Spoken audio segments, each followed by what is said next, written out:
आप सभी का स्वागत है आज के वीडियो में। आज हम बात करने वाले हैं वर्ग 3 को लेकर के। क्या वर्ग 3 की परीक्षा निरस्त हो जाएगी? क्या हमें वर्ग 3 की तैयारी अभी से स्टार्ट कर देनी चाहिए?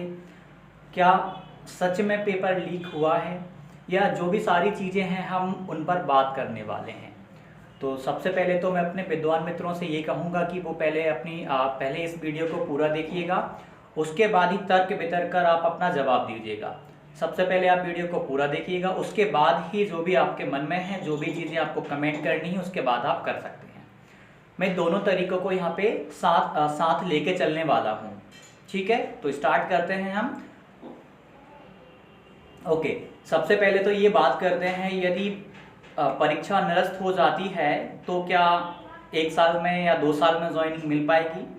तो सच बता देता हूँ मैं आपको कि भाई 2020 में जनवरी में फरवरी में फॉर्म भरे गए थे। 2022 चल रहा है, लगभग देखा जाए तो 2 साल से ज़्यादा हो चुके हैं, 2.5 साल होने वाले हैं। और अभी शायद 1.5 से 2 साल और लग जाएंगे। लगभग देखा जाए तो पंचवर्षीय योजना की तरह ये वैकेंसी होने वाली है, जहाँ तक यदि हम देखें तो जिस तरीके में सब कुछ चल रहा है उसके अकॉर्डिंग लगभग आप वर्ग 3 को 5 साल की योजना मान के चलिएगा। इसमें भी कोई निश्चित नहीं है आपका सिलेक्शन या मेरा सिलेक्शन होता है या नहीं होता है। बहुत सारी चीज़ें हैं, उतार चढ़ाव यहाँ पे आपको और मुझे देखने को मिलने वाले हैं। यदि वर्ग 3 की ही तैयारी करेंगे तो शायद ही वर्ग 3 में सिलेक्शन हो पाए, पहली बात तो ये है।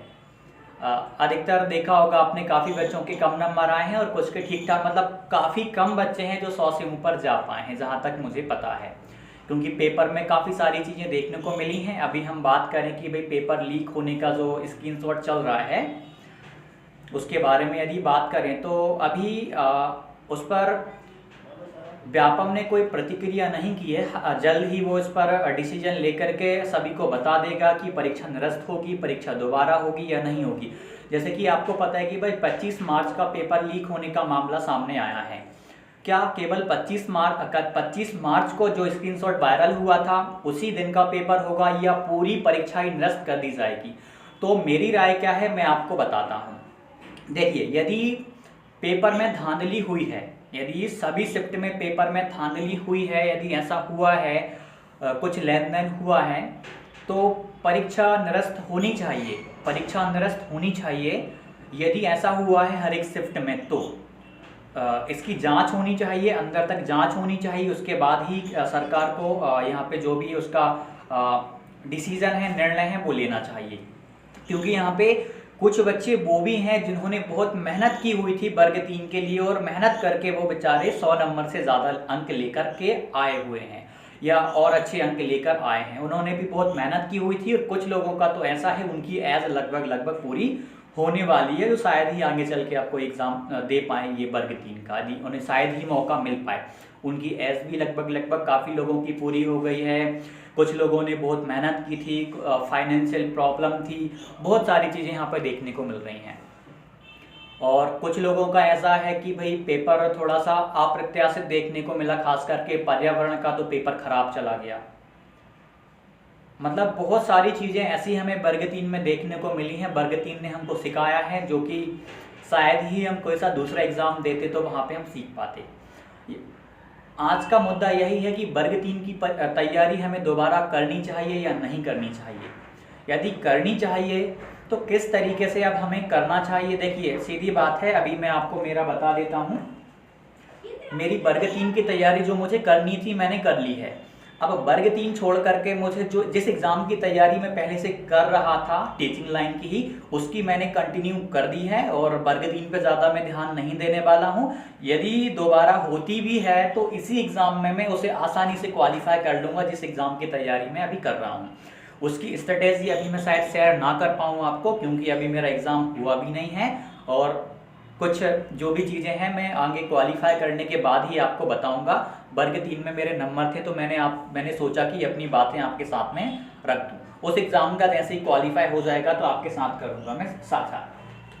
अभी जैसे कि पेपर हो गया था तो उसके बाद मैंने कंप्यूटर स्टार्ट कर दिया है। लगभग मैंने परीक्षा अध्ययन जो भी है कंप्यूटर मैंने लगभग पूरा कर लिया है। ये बुक है लगभग पूरी कंप्लीट हो गई है। इसके बाद थोड़ा सा लुसेंट के कुछ MCQ भी मैं यहाँ पे लगा दूंगा, तो अभी जो पेपर के बाद 16 मार्च को सेकंड शिफ्ट में मेरा पेपर हो गया था, जिसमें मेरे 117 नंबर आए थे। तो उसके बाद में मैं लगभग कंप्यूटर को मैंने स्टार्ट कर दिया था। मैंने सोचा कि चलो कुछ जो कि आगे मुझे हेल्प करेगा, तो मैंने अभी से ये स्टार्ट कर दिया है। और मैं केवल वर्ग 3 की ही तैयारी ना पहले कर रहा था और ना मैं अब कर रहा हूँ वर्ग 3 की, ना मैं व्यापम की खास करके मैं तैयारी करता ही नहीं हूँ। व्यापम का पेपर अप्रत्याशित होता है, जैसा हम सोचते हैं वैसा नहीं आता है, पैटर्न यहाँ पे बदलता रहता है। और आप देखते हैं कुछ घोटाले भी सामने आते रहते हैं यहाँ पर। देखा जाए तो बहुत सारे इसके दुष्परिणाम हमें देखने को मिलते हैं। बहुत सारी चीज़ें हैं जो हमें सामने देखने को मिलती हैं। कुछ लोगों ने काफ़ी मेहनत करी थी, उनके नंबर नहीं आ पाए। ओके सॉरी, थोड़ा सा माइक्रोफोन यहाँ पे कनेक्ट नहीं था, मैंने अब कर दिया है, वॉइस थोड़ा सा और क्लियर आ रही होगी। तो काफ़ी सारी चीज़ें यहाँ पे आती हैं। जिन्होंने मेहनत करी है उनके साथ भी यहाँ पे दिक्कत होने वाली है, जिन्होंने नहीं करी है उनका भी, मतलब देखा जाए तो ये एक अलग ही सिचुएशन यहाँ पे बन गई है। करें तो क्या करें? क्या परीक्षा सच में निरस्त हो जाएगी? इतनी मेहनत करी है हमने, क्या सभी शिफ्ट की परीक्षा निरस्त हो जाएगी? तो मेरी राय है कि सभी, यदि परीक्षा में ऐसा कुछ होता भी है तो सभी शिफ्ट की परीक्षा मेरे अकॉर्डिंग निरस्त नहीं होने वाली है। यदि होगी तो 25 मार्च का होगा, जहाँ तक मुझे उम्मीद है कि शायद ही परीक्षा निरस्त हो। यदि परीक्षा निरस्त होती है, यदि जांच होती है, ऐसा कुछ मिलता है, तो हम सभी इस निर्णय को स्वीकार करेंगे और आगे चल के हम भी तैयारी अपनी स्टार्ट करेंगे। जो भी जांच के बाद में जो भी डिसीज़न आएगा, निर्णय आएगा, सर्वमान्य होगा, सभी को मानना होगा, उसके अकॉर्डिंग चलना होगा। लेकिन इतना निश्चित है कि यदि ऐसा होता है तो सच मानिएगा 2 से 2.5 साल और आपको वर्ग 3 में ज्वाइनिंग नहीं मिलने वाली है। ये सच है, इसमें कुछ झूठ नहीं है, बिल्कुल ये सच है। 2 से 2.5 साल आप मान के चलिएगा। दोबारा परीक्षा होती है तो 2.5 साल मानिएगा आप लोग, जब तक शायद वर्ग 1-2 की शायद और नई वैकेंसी आपको देखने को मिल जाएंगी, जो कि बोला गया था। यदि ऐसा होता है तो 2-2.5 साल तक आप नई जो वैकेंसी टीचिंग लाइन में, खासकर मध्य प्रदेश में, आप भूल जाइएगा, नहीं देखने को मिलने वाली हैं। ना ही पोस्ट यहाँ पे बढ़ेंगी। केवल एक यही मुद्दा जो कि अब राजनीतिक मुद्दा बन चुका है, जिस पर कि पार्टियां एक दूसरे के पक्ष विपक्ष में यहाँ पे आपको देखने को मिल रही होंगी। यहाँ पे एक राजनीतिक मुद्दा बन चुका है। वर्ग 3 का पेपर लीक होना हुआ है, नहीं हुआ है, क्या षड्यंत्र है, अभी जांच होगी तो उसमें ये खुलासा होगा कि आखिरकार हुआ क्या है। ये एक गंभीर मुद्दा बन चुका है। कांस्टेबल का आपने देखा, पुलिस कांस्टेबल का आपने देखा रिजल्ट का, वो भी एक काफ़ी विवादित मुद्दा बन चुका है। देखते हैं उसका भी आगे चल के क्या होता है। बहुत सारी चीज़ें हैं। मुद्दा ये है कि चलो एग्ज़ाम जो होना है वो हो जाएगा, वो तो अब जांच होगी, गवर्नमेंट जांच करेगी, उसके बाद में जो भी होना होगा वो हो जाएगा, हमें पता चल जाएगा। क्या हमें हमारी तैयारी अभी से स्टार्ट कर देनी चाहिए या लगा रहना चाहिए, या हम जिस एग्ज़ाम की तैयारी कर रहे हैं उसकी तैयारी कंटिन्यू चलनी चाहिए? क्या बस हमें हाथ पे हाथ रखे हुए बैठ करके बस देखना चाहिए कि देखते हैं क्या होता है, या फिर हमें हल्का फुल्का अभी से स्टडी भी कंटिन्यू करनी चाहिए? देखिए, जो तैयारी करते रहते हैं, जो कंटिन्यू रहते हैं, उनका एग्ज़ाम तो वो कोई सा भी एग्ज़ाम वो आगे चल के निकाल लेंगे, वो रुकने वाले तो वैसे भी है नहीं, ठीक, वो सच में नहीं रोकेंगे।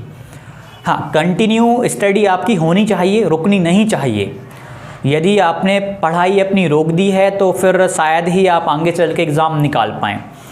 तो आप लोग ना केवल वर्ग 3 पे ही फोकस ना करें, वर्ग 1 वर्ग 2 पर ही फोकस ना करें। इतने सारे एग्जाम्स आपको टीचिंग लाइंस में देखने को मिलने वाले हैं, खासकर 2022-23 में, जिनकी आप कल्पना भी नहीं कर सकते।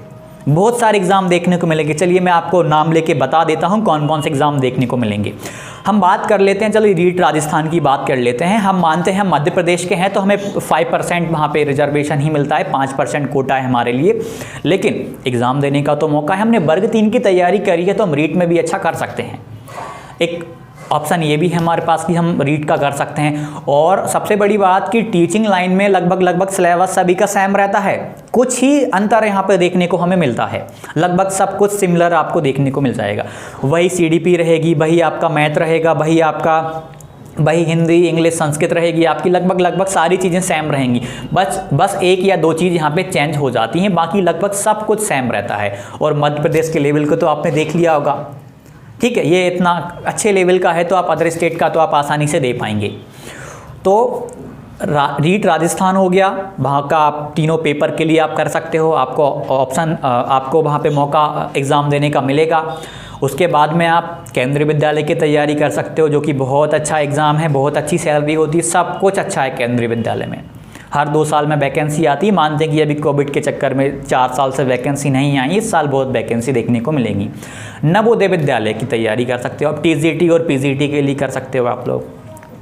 अभी हाल ही में DSSB दिल्ली में वैकेंसीज निकलने वाली हैं, उसका कैलेंडर तो आ गया है, तो आई होप कि नवंबर दिसंबर तक उसका पेपर हो जाएगा।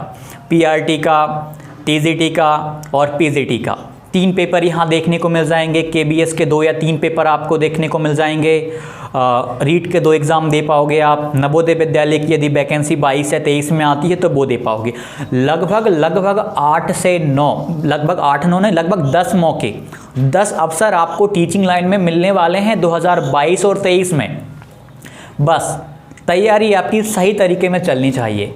जो हो रहा है उसको होने दो, चलने दो, लेकिन अपनी तैयारी को आप रोकिएगा मत। यदि आपने स्टॉप कर दी तो फिर आगे चल के आप वहाँ पर भी शायद ही सिलेक्शन ले पाएँ। केवल व्यापम के भरोसे बैठना गलत है। केवल मध्य प्रदेश में ही जॉब लेना कि हमारा तो सपना है बनेंगे टीचर तो MP में बनेंगे या कहीं अदर स्टेट में नहीं बनेंगे, तो सबसे बड़ी गलती हो जाएगी। ये साहब मध्य प्रदेश है, कुछ भी निश्चित नहीं है। 10 साल में तो वैसे भी यहाँ पे वैकेंसीज आती हैं, उसमें भी बहुत सारी चीज़ें आपको देखने को मिल रही हैं। 4 साल 5 साल भी लग जाते हैं यहाँ पे। वैसे भी 10 साल बाद तो वैकेंसी आती है, उसमें भी आप देख सकते हो 2-3 साल, कभी 4 साल, कभी 5 साल ज्वाइनिंग होते लग जाता है। तो तैयारी करना ज़रूरी है यहाँ पर। अब कुछ लोग बोलेंगे कि यार ज़िंदगी भर हम पढ़ते रहें। कुछ लोगों ने कमेंट की थी मेरी पिछली वाली वीडियो पे कि हम ज़िंदगी भर पढ़ने के लिए पैदा हुए हैं। भाई साहब, आप टीचिंग लाइन में आए हैं, आपको ज़िंदगी भर पढ़ना है और पढ़ाना है।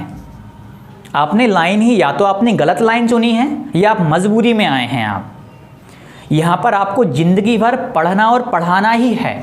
लाइन ही आपने ऐसी चुन ली है आपने कि आप पढ़ने से भाग नहीं सकते हो, पढ़ने से आप भाग नहीं सकते हो। यहाँ पे आप लाइन ही आपने ऐसी चुन ली है कि जहाँ पे आपको अध्यापन का कार्य हमेशा जीवन पर्यंत करना है। यहाँ पर आपको लगा रहना है, मेहनत करते रहना है, हमें रुकना नहीं है। भाई ये एग्ज़ाम नहीं, दूसरा निकलेगा, दूसरा नहीं, तीसरा एग्ज़ाम निकलेगा, बहुत सारे अवसर हमें देखने को मिलने वाले हैं, लेकिन हमारी तैयारी रुकनी नहीं चाहिए।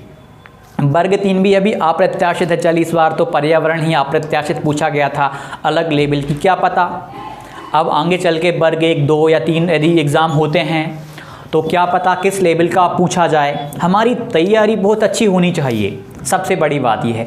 मैं किसी के विपक्ष में नहीं हूँ, ठीक है, किसी का विरोध नहीं कर रहा हूं, बस इतना बता रहा हूं कि आपको अपनी तैयारी कंटिन्यू रखनी चाहिए। केवल वर्ग 1, वर्ग 2, वर्ग 3 ही नहीं, आपको अदर स्टेट को लेकर भी चलना चाहिए। हमारे मध्य प्रदेश में तो सभी लोग ज्वाइनिंग ले लेते हैं और हम नहीं ले पाते, क्योंकि हमारे पास में ओनली 5% मिलता है। वहाँ पे कोटा हमारा 5% है। यूपी में आप देख लो मौका नहीं मिलता, बिहार में देख लो मौका नहीं मिलता, और हमारा मध्य प्रदेश साहब आइए, आप भी आइए, आप भी आइए। मामा का दिल बहुत बड़ा है। अरे किस काम का ये दिल साहब जो अपने अपने लोगों को ही जॉब नहीं दे पा रहा, किस काम का ये दिल, किस काम का ये साहब, किस काम का ये दिल, कोई मतलब नहीं इस दिल का, ये बस दिखावटी दिल लग रहा है ये तो। लेकिन फिर भी 5% कोटा अदर स्टेट के लिए होना चाहिए। जो राज्य हमें मौका दे रहे हैं उनको यहाँ पे 5% का मौका देना चाहिए। यदि जो हमें मौका, जैसे कि उत्तर प्रदेश हमें मौका नहीं देता, तो मेरे अकॉर्डिंग उन्हें नहीं देना चाहिए। हाँ 1-2% का रख देना चाहिए, यदि कुछ लोग मेहनती हैं तो वो ले पाएँ, या 5% से ज़्यादा तो रखना ही नहीं चाहिए उनके लिए। भाई MP वालों को भी तो आप प्रायोरिटी दो। यदि MP वालों को किसी अदर स्टेट में मौका मिल रहा है तो आप उनको भी अपने स्टेट में मौका दो। लेकिन यदि वो हमें मौका नहीं दे रहे हैं तो हमारे स्टेट को भी उन्हें मौका इतना नहीं देना चाहिए कि भैया 100% ओपन है, सब कुछ ओपन है आपके लिए, आ जाओ ले जाओ। मध्य प्रदेश की सारी जॉब आप ही ले जाओ। मध्य प्रदेश के युवा बेरोजगार थे, हैं और रहेंगे, आप ही ले जाओ। भाई कुछ तो सोचो यार, आप एमपी वालों के लिए भी तो थोड़ा सा तो सोच के चलो भाई, कि वो भी तो बेचारे तैयारी कर रहे हैं, उन्हें भी तो जॉब की ज़रूरत है। आप लोग तो बस आपने तो हाँ 5% आप कर दो ना, राजस्थान वाले हमारे लिए 5% करते हैं, तो आपको भी 5% उनके लिए ओपन करके रखना चाहिए, पूरा का पूरा नहीं करना चाहिए आपको। तो आशा करता हूँ कि आपकी तैयारी चलती रहेगी। अभी मैं अपनी कोई स्ट्रेटेजी लेके आने वाला था, लेकिन मैं नहीं ला पाया, उसके लिए सॉरी। शायद यदि टाइम मिला तो मैं लेके आ जाऊँगा, समय मिला तो, या तो आने वाले संडे को मैं लेके आ जाऊँगा, समय मिला तो। मैं 100% कन्फर्म नहीं कहता, वो डिपेंड करता है कि आपकी कितनी मांग होती है, कि मेरी तैयारी कैसी चल रही है। यदि आप जानना चाहते हैं तो आपको कमेंट करके मुझे बताना पड़ेगा कि हाँ, मुझे लगना चाहिए कि भाई आपको एक मेरे तरीके को जानना है, बस मेरे तरीके को जानना है। अभी मैं कंप्यूटर कर रहा हूँ, लगभग अभी मेरा 2-3 दिन में ये हो जाएगा। उसके बाद में मैं अपनी तैयारी एक अलग लेवल की स्टार्ट करूँगा, जो कि सही मायने में अच्छी अब होने वाली है तैयारी। तो आप लोगों को जानना हो तो आप कमेंट करके मुझसे ये सारी चीज़ें पूछ सकते हैं, जान सकते हैं, इसमें कोई दिक्कत नहीं है। कुछ लोग आप जो देख रहे हैं वो मेरे बड़े भाई बहन होंगे, कुछ मेरे छोटे भाई बहन होंगे। देखा जाए तो आप मेरे कहीं ना कहीं भाई बहन ही हैं, छोटे भाई बहन, बड़े भाई बहन। आपको जो मानना है आप वो मुझे मान सकते हैं, उसमें कोई दिक्कत वाली बात नहीं है। आप कुछ पूछना चाहते हैं तो आप कमेंट करके पूछिएगा, और आपकी राय क्या है वर्ग 3 को लेकर के आप अपनी राय रखिएगा। लेकिन फिर बोल देता हूँ कि कमेंट फालतू की नहीं करना है आपको। जो आपको लगता है आप वो कमेंट कीजिएगा, जो सच है, जो होना है वो होकर रहेगा। जो हुआ है उसके बारे में आगे चल के हमें पता चल जाएगा। जो भी होना है वो तो हो जाएगा, उसमें कोई दिक्कत नहीं। बस आपकी पढ़ाई रुकनी नहीं चाहिए। आपने टीचिंग लाइन चुनी है तो आपको यहाँ पे कंटिन्यू रहना होगा। मैं आशा करता हूँ आप इस बात को लोगों तक पहुँचाएंगे जो मैंने यहाँ पे रखी है। आप शायद वीडियो को शेयर करना चाहें तो आप कर सकते हैं। मैं वैसे वीडियो में लाइक शेयर का अब नहीं बोलता, पहले स्टार्टिंग में जब मैंने स्टार्ट किया था यहाँ पे वीडियोस बनाना तो मैं बोला करता था, लेकिन आज बोल रहा हूँ कि आपको वीडियो को शेयर करना है तो आप कर सकते हैं। लाइक करना है लाइक कर दीजिएगा, अनलाइक करना है वीडियो को अनलाइक कीजिएगा। यदि मेरी बातें सही नहीं लगी आपको तो आप चैनल को ब्लॉक कर दीजिएगा। आप do not recommended this channel पे क्लिक करके आप हट सकते हैं, मेरी वीडियो आपको देखने को नहीं मिलेंगी। यदि मेरी बातों में कुछ आपको तर्क देखने को मिले हैं, कुछ सही बातें देखने को मिली हैं, तो आप इसे ज़रूर और लोगों तक पहुंचाइएगा। तो मिलते हैं अगली वीडियो में। आप सभी ने समय दिया उसके लिए आप सभी का बहुत बहुत धन्यवाद।